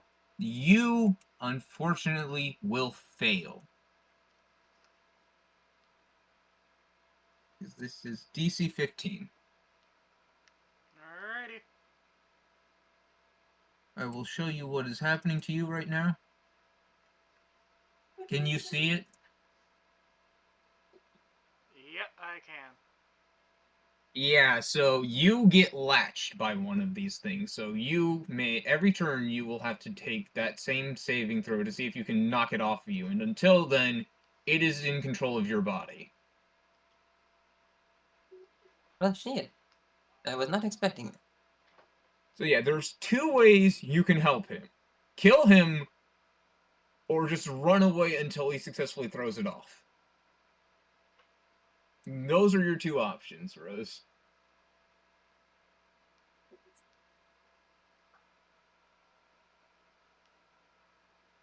You can hear Eleise put up a struggle, but eventually it goes quiet.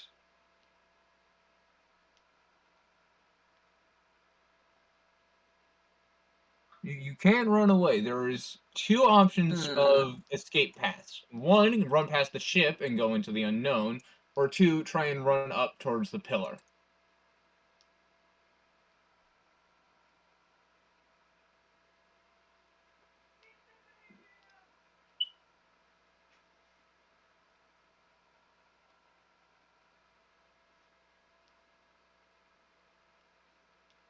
Yeah, something I will say is a DC 15 Alright, for something that acts essentially as an insta-kill this early in the game doesn't really seem like a smart DM play on your part.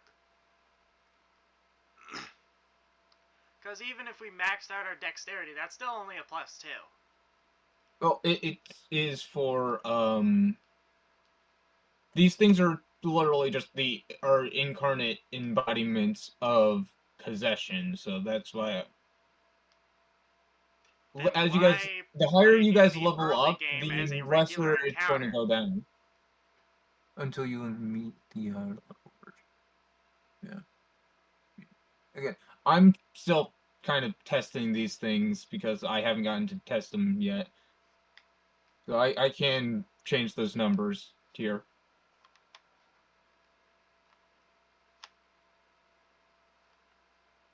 For future encounters with these things.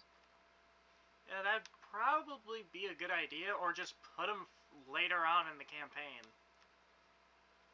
Because since these things essentially just act as an insta-kill, these are not things we should be encountering in the early game unless they're easy to deal with. They literally have 1 HP. You tap them Yeah, and they a die. DC 15 to not be taken over by them. That's only a 25% chance to succeed get the roller without to the higher modifiers.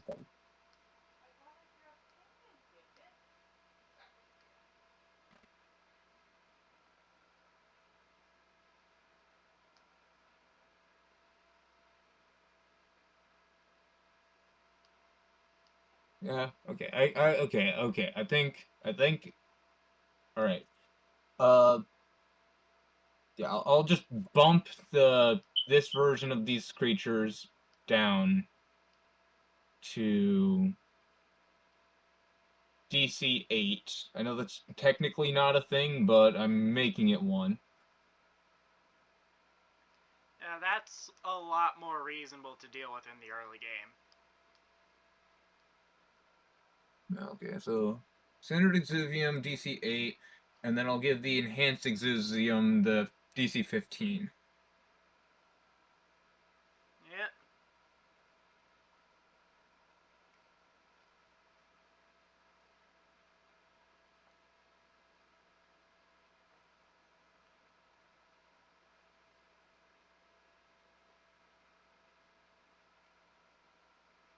Yeah. Alright, let's see.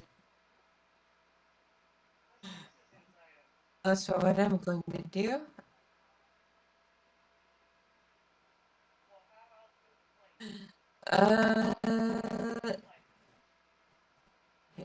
and I try and do a fake out in which I go to look off at the pillar, but then immediately turn back and swing my staff at the medium thingy.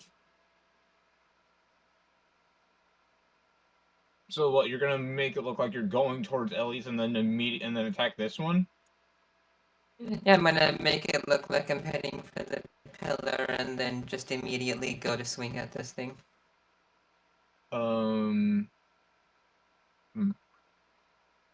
Make an athletics check for me.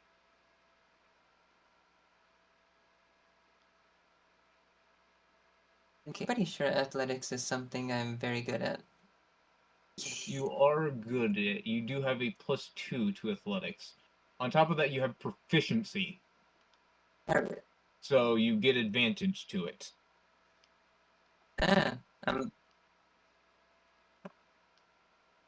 Alright, so that'll be the second one, and I take the higher one. So yeah, 50. You are able to successfully fake this thing out. Make your spear attack. Or whatever you're attacking this thing with. What are you attempting to punch it with, the spear or the staff?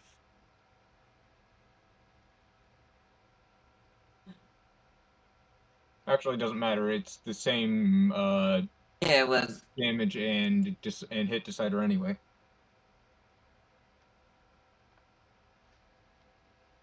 I was attempting to blow up its core like I did the last one with the spear.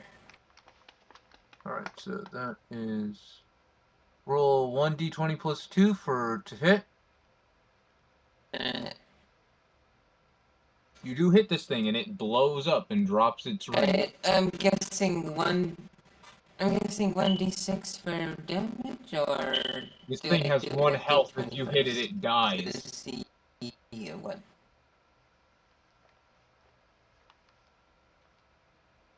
You don't need to roll damage. The lowest amount of damage you can do is Alright. one. It's another Is 11. already higher than its health.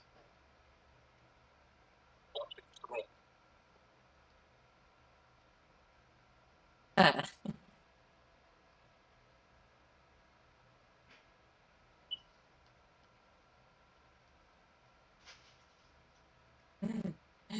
Yeah, but the mind control was pretty annoying and scary.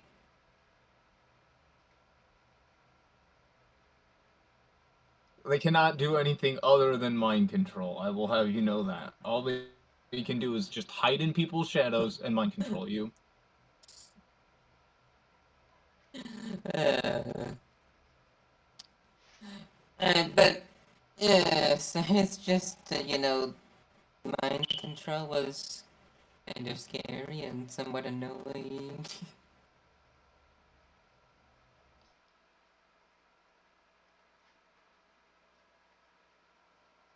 All right. I guess I would just.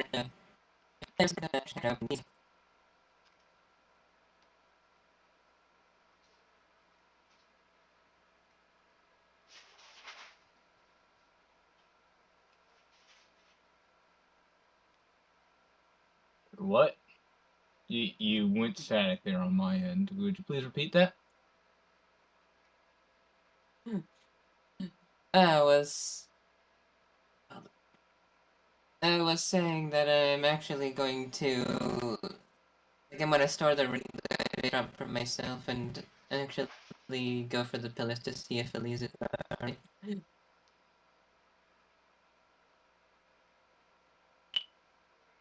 Alright. So you will pick up the ring. You will now also have an Exuvium ring in your inventory. Or wait, are you picking it up or are you putting it on? Yeah.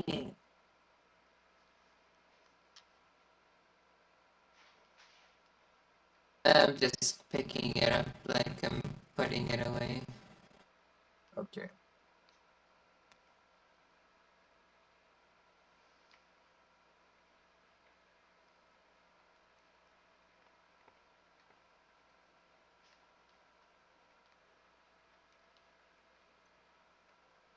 And so you have 10 feet of movement left, which would literally be just enough to get you right next to the pillar.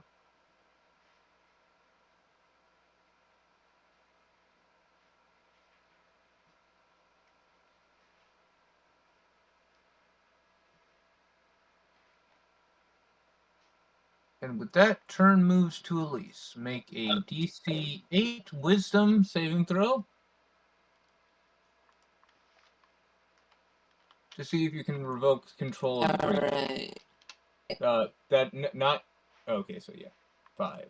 What you have for your Wisdom modifier is 0.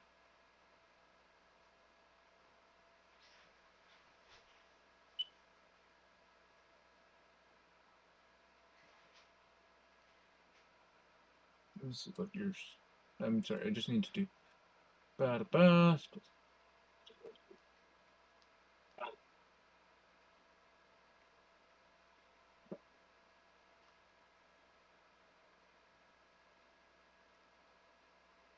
GM roll 1d20 plus 2.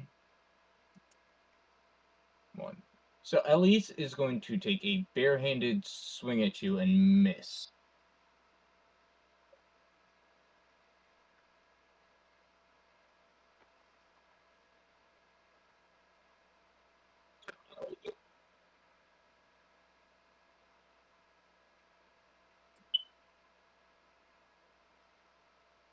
Oof. So basically, until Elise gets out from underneath the Exia's control, they are going to be trying to kill you. Alright,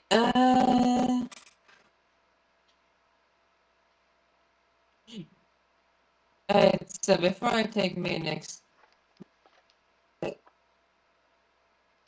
You can make an Arcana check to see if you can spot where the Exuvia is and try and attack it directly, though you will have to, any attacks on it while it's possessing another creature are at disadvantage. Alright. So, just once before I take my next action, do I notice the Exhibium on them, or does it just like a You need to make surprise the attack Arcana and check I'm to see like, if you can spot it. So that is or the first thing that you do for your turn, is make the Arcana check to see if you can spot it.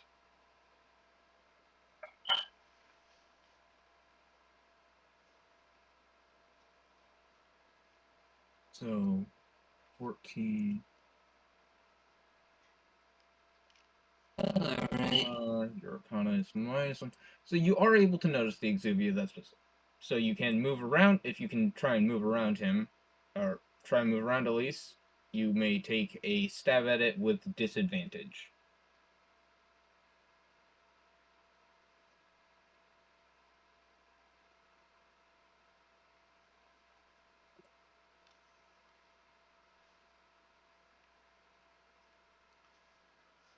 Oh.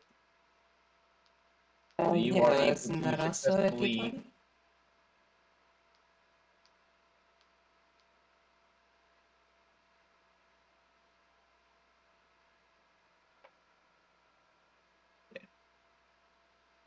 So, oof. Oof. Big oof. Yeah, that natural 1. You completely fail to hit the Exuvia, and it moves its position around.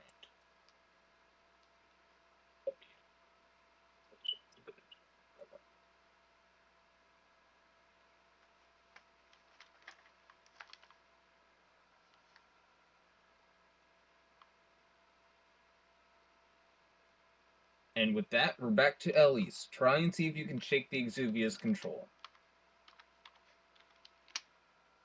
10. You will successfully shake control. You are no longer under the control of this Exuvia, and are free to attempt to move around to attack it. Alright, where is the thing? Nice.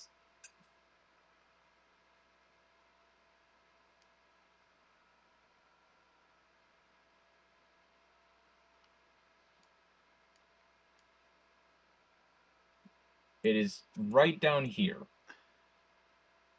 behind the wall. So you do need to move around here to this opening to get to it.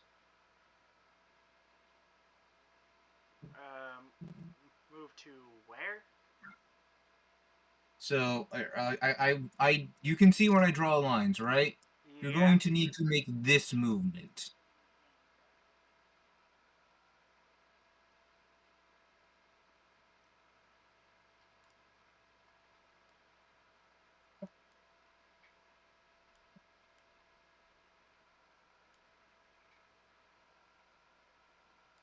Alright, yep. I will make that movement.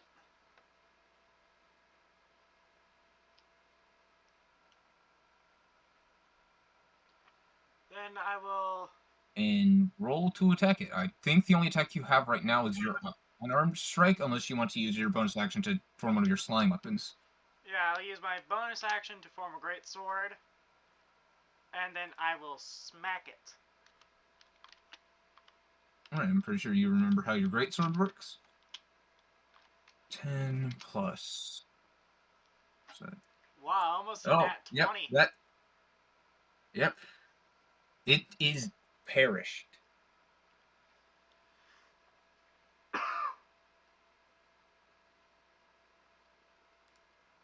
Right, now that both Exuvium are gone, there is one final Arcana check you guys need to make. And that is on the little crystal back here. Also, you get another have another Exuvium ring. Yeah, I'll pick it up. And for the Arcana check, that's a 12. Rose?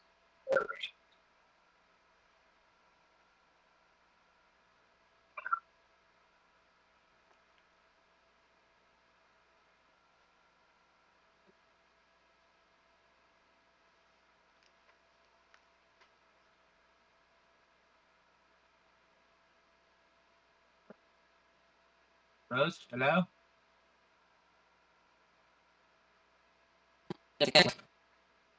Arcana, yep.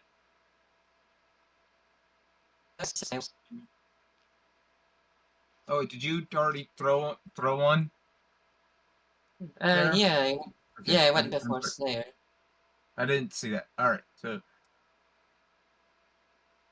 a similar energy to what you get is given off by the Exuvia rings comes from the crystal, though it is not a dark present. It is more of a warm and welcoming one. Oh, is this what I think it is? Alright, I will be right back again.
I have returned.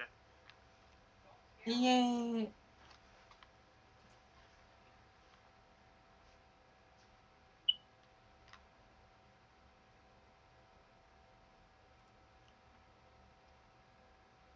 Oh, and Dragon just said this is where we're calling it for the night. Yep. Oh, damn. Yeah, it is 1 a.m. for me, so I would like to call it for the night and get some sleep because I do have some homework to do tomorrow before classes. Alrighty. Yeah, good one. Well, everyone, We can that pick is this the up end of tomorrow. this session. This has been the Slayer 246 and Dragon Steve. See y'all next time. Bye!